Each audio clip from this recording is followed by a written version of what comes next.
High guys, welcome back to another video'. বন্ধুসকল, আজিৰ ভিডিঅ'টো বহুত এটা ইণ্টাৰেষ্টিং হ'বলৈ গৈ আছে।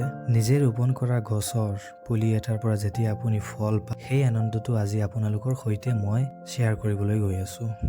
ভিডিঅ'টোত আপোনালোকে দেখা পাই আছে যে এটা কমলা গছ, আৰু সেই কমলা গছটো মই 2 বছৰ আগতে ৰোপণ কৰিছিলোঁ। আৰু সেই সময়ৰ পৰা মনত ভাৱ লৈ আছিলোঁ যে কেতিয়া নহয় কেতিয়াবা মই এই গছৰ পৰা ফল পাম, আৰু সেই কথাটো আজি বাস্তৱত সত্য হ'ল। এইটো কথা প্ৰমাণিত হ'ল। আজিৰ পৰা 2 বছৰ আগতে মই এই গছজোপা ৰোপণ কৰিছিলোঁ, আৰু বৰ্তমান সময়ত আপোনালোকে দেখিব পাই আছে যে এইবাৰ প্ৰথমত এই গছজোপাত ফল লাগিছে। 30-40টামান ফল লাগিছে গোটেই গছটোত।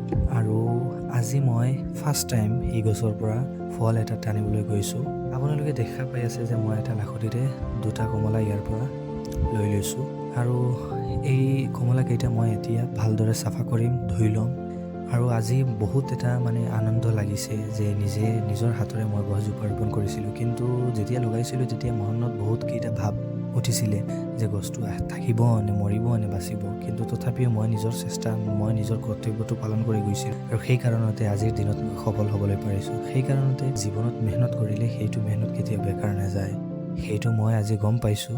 আৰু আজিৰ দিনত এইটো মোৰ অনুভৱ হৈছে। সেইকাৰণে ভাবিলোঁ যে এইটো কথা আপোনালোকৰ সৈতে শ্বেয়াৰ কৰিলোঁ। 2-3 বছৰ আগৰ পৰাই আজি মোৰ মেহনতৰ ফল যিটো মই পাইছোঁ, সেইটো খাই, সেইটো দেখি মোৰ 2-3 বছৰৰ যিটো কষ্ট কৰিছিলোঁ সেইটো নাইকিয়া হৈ গ'ল। সেইকাৰণতে আপোনালোকে মেহনত কৰিব, আৰু মেহনতৰ ফল যিটো, সেইটোৰ কাৰণতে আপোনালোকে মেহনত কৰি যাব, আশা ৰাখিব এদিন নহয় এদিনাখন আপোনালোকে সেইটোৰ পৰা ফল পাব। সেই কাৰণতে যদিও ভিডিঅ'টো আপোনালোকৰ ভাল লাগে, ভিডিঅ'টো লাইক কৰিব, কমেণ্ট কৰিব, শ্বেয়াৰ কৰিব, আৰু আপোনালোকৰ